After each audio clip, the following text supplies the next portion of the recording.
continue with our work of Gulliver's Travels, and I'm with you again on page 609. We are now in this process of reading about how Gulliver is going to destroy all of the ships of the Blefuscu so that way they don't have to have this ongoing war with the Lilliputes. But as he's doing it, he's attacked by these thousands of arrows, which are basically just kind of little pricks in his hand or his face.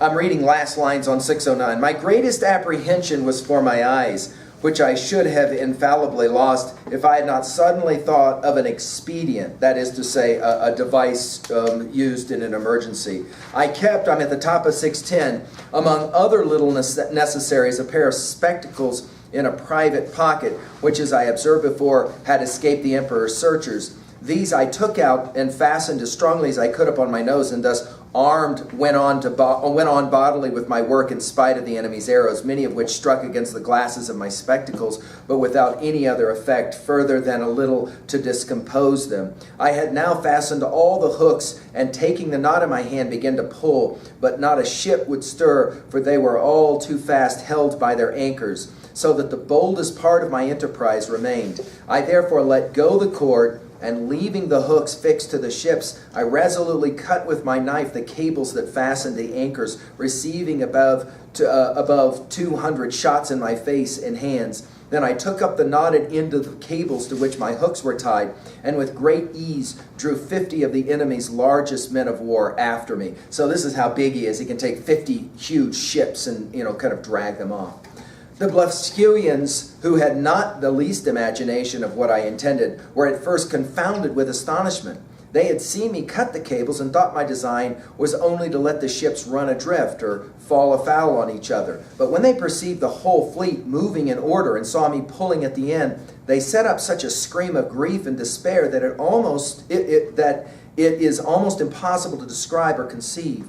When I had got out of danger, I stopped a while to pick out the arrows that stuck in my hands and face, and rubbed on some of the same ointment that was given me at my first arrival, as I had formerly mentioned. I then took off my spectacles, and waiting about an hour until the tide was a little fallen, I waded through the middle with my cargo and arrived safe at the royal port of Lilliput. So at this point, this is just a simple part of our story. He basically just says that he rounded up all of their ships and basically drugged them off, right?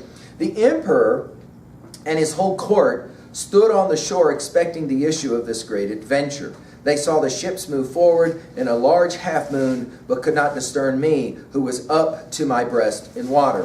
When I advanced to the middle of the channel, they were yet more in pain because I was under water to my neck. The emperor concluded me to be drowned, and that the enemy's fleet was approaching in a hostile manner.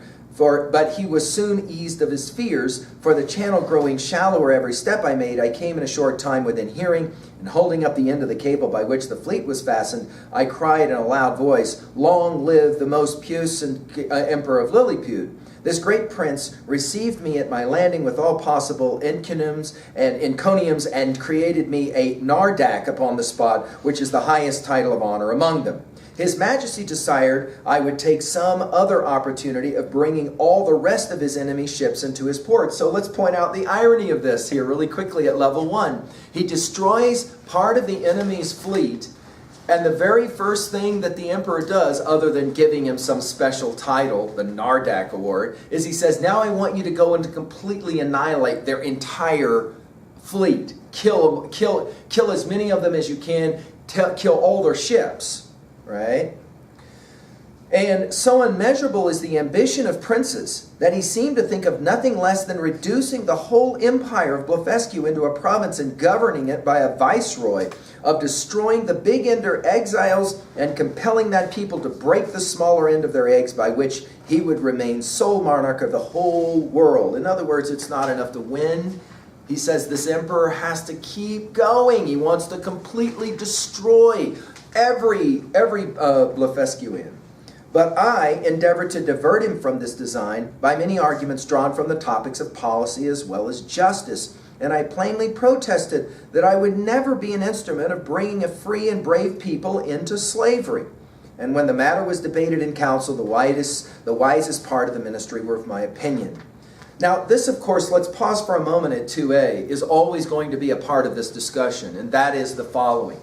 When you have a country that has power, military power, their instincts are to subjugate lesser powerful people. Let's write that down at 2a, and then let's think a little bit of the ways in which in history this has happened.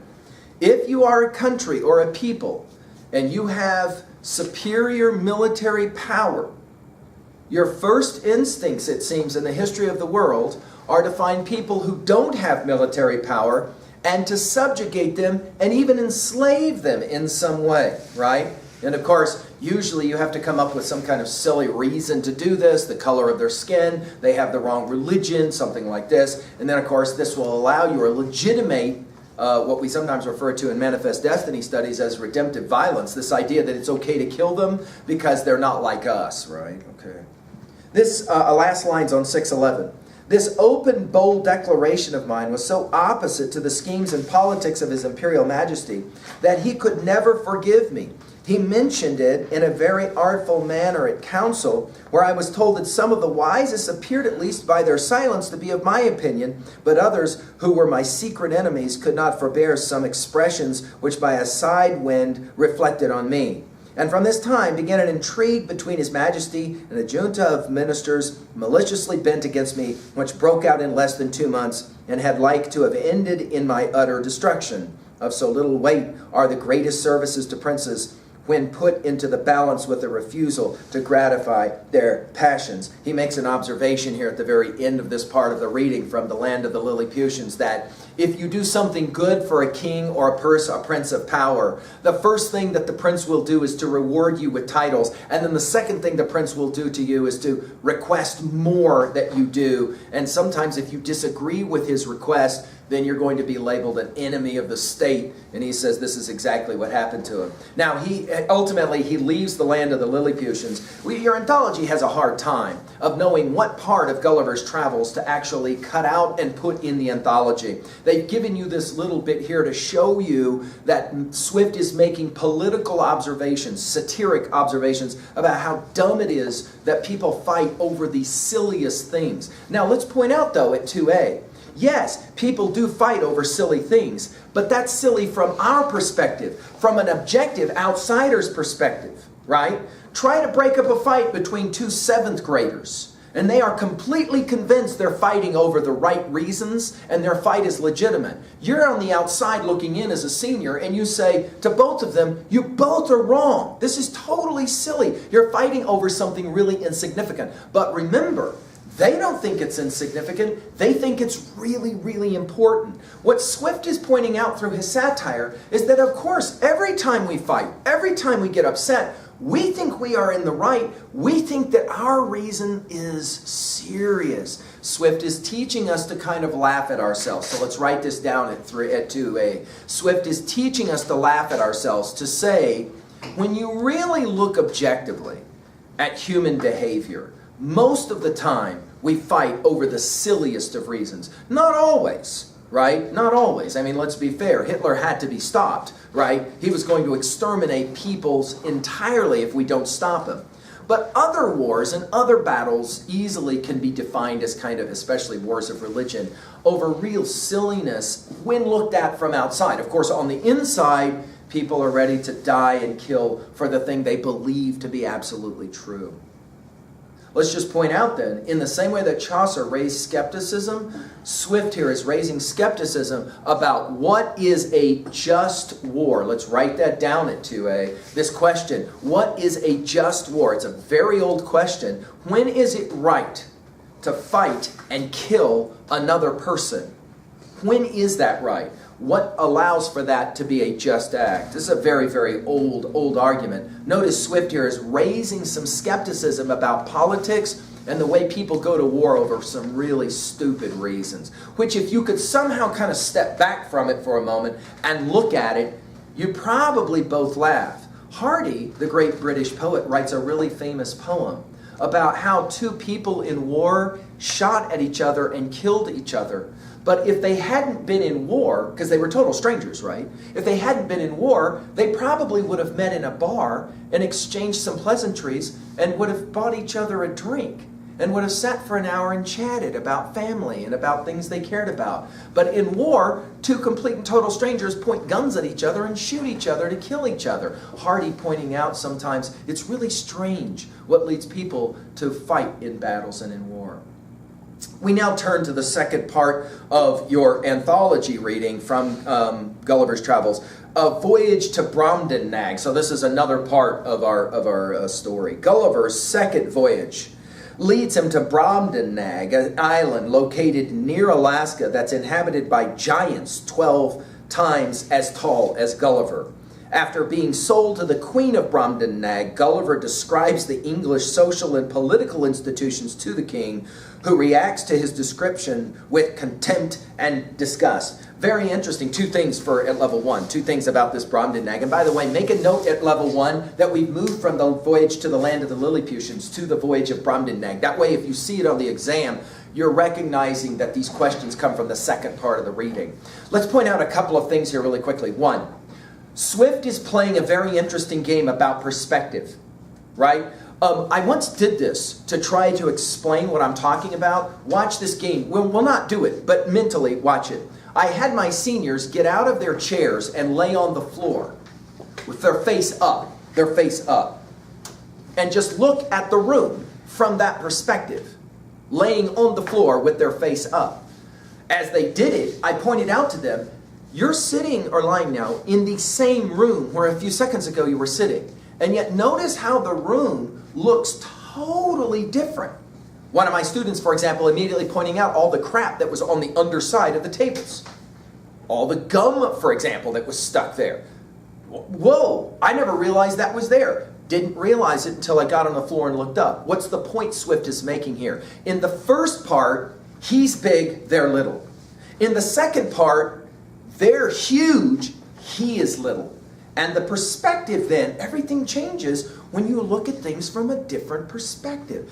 Of course, let's make a 3A observation really quickly. We are familiar with Atticus Finch and that classic To Kill a Mockingbird. Remember what he says? You got to crawl inside a person's skin or walk in their shoes for a little bit before you can really know them. You could argue the entire novel, To Kill a Mockingbird, is really constructed around this same idea, that everything is about perspective. And the way we see the world is usually through our own eyes, right? As opposed to someone else's eyes. It's very difficult to take the perspective. For example, we as seniors are very excited about the idea of graduating, walking the track, the balloons go up, the mascara runs, and we all graduate. We're excited about that. What we rarely think about is how it's going to feel for the people sitting in the stands watching. The people who raised you. The people, many of them, who were there the moment you were born. They held you in their hands the moment you started breathing, and now they're watching you walk across a track and leave. Can you at all appreciate how your excitement about graduation is for them a certain kind of anxiety, sadness? Oh, it happened. They grew up, and now they're leaving.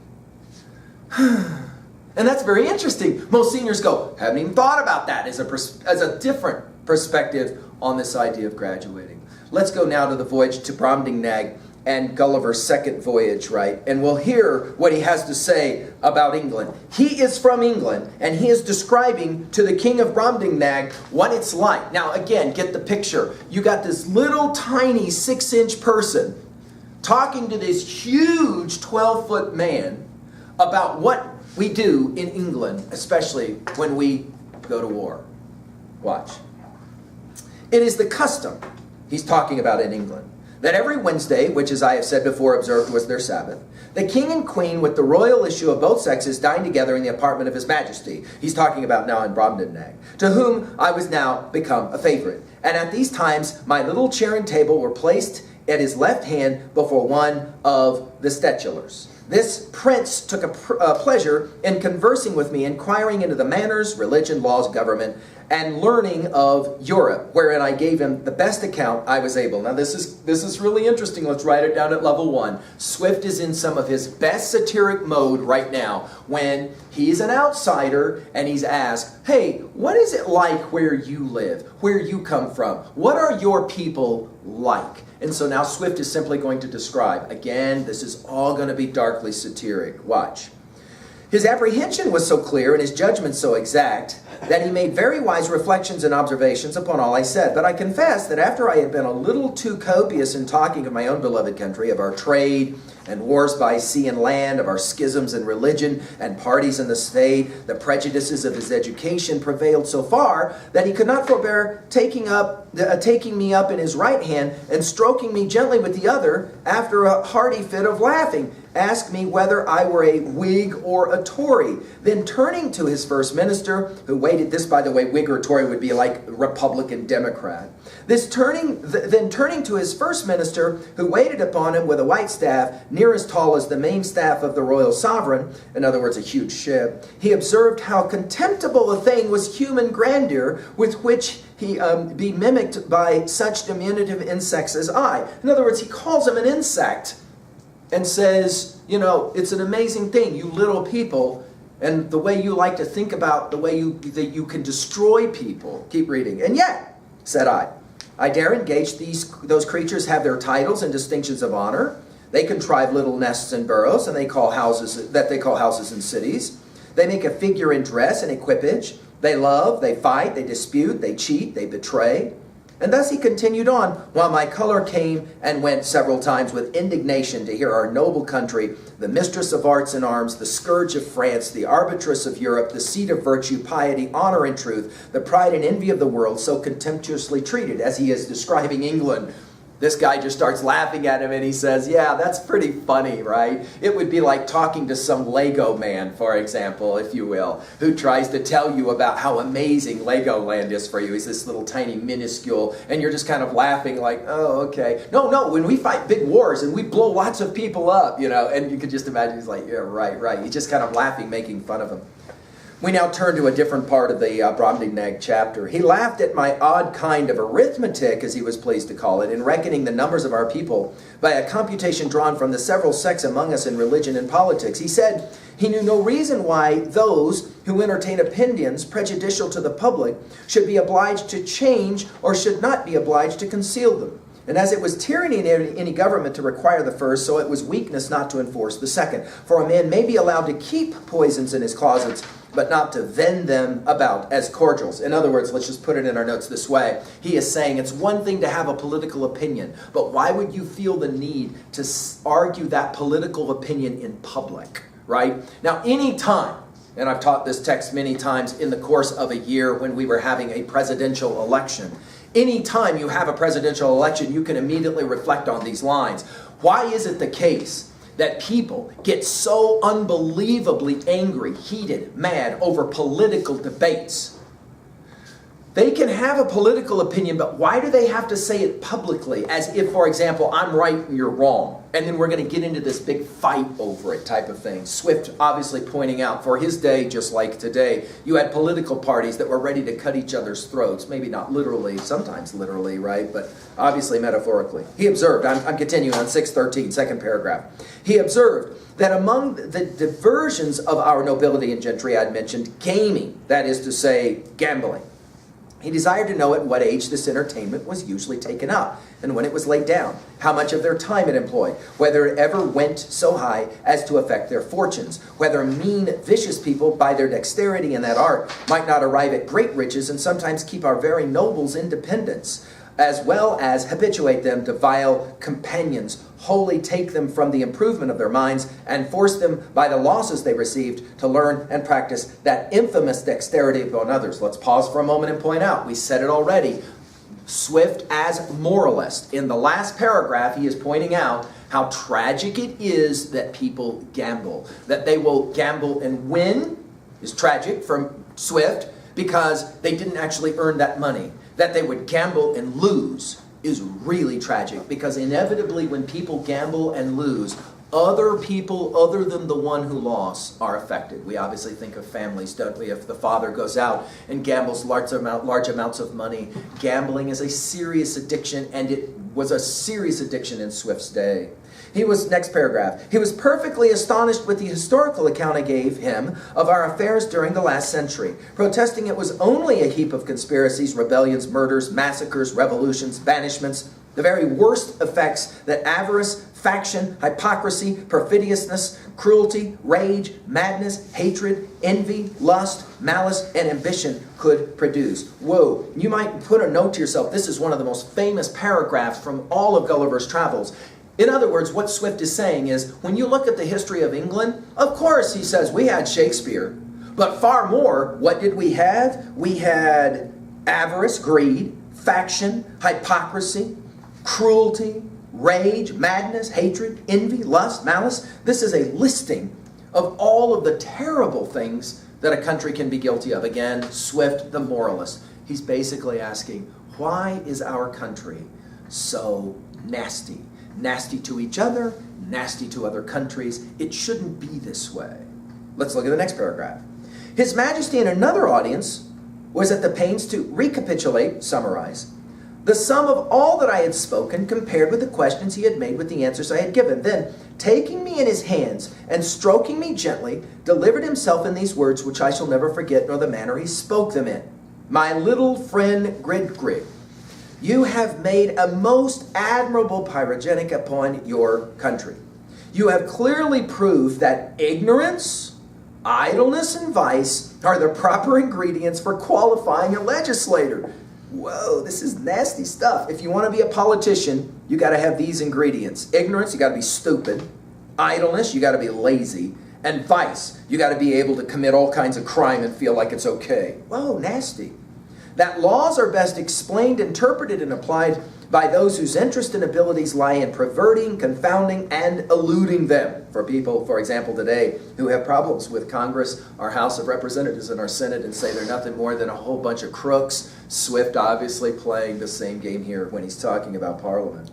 I observe among you some lines of an institution, which in its original might have been tolerable, but these have erased, and the rest wholly blurred and blotted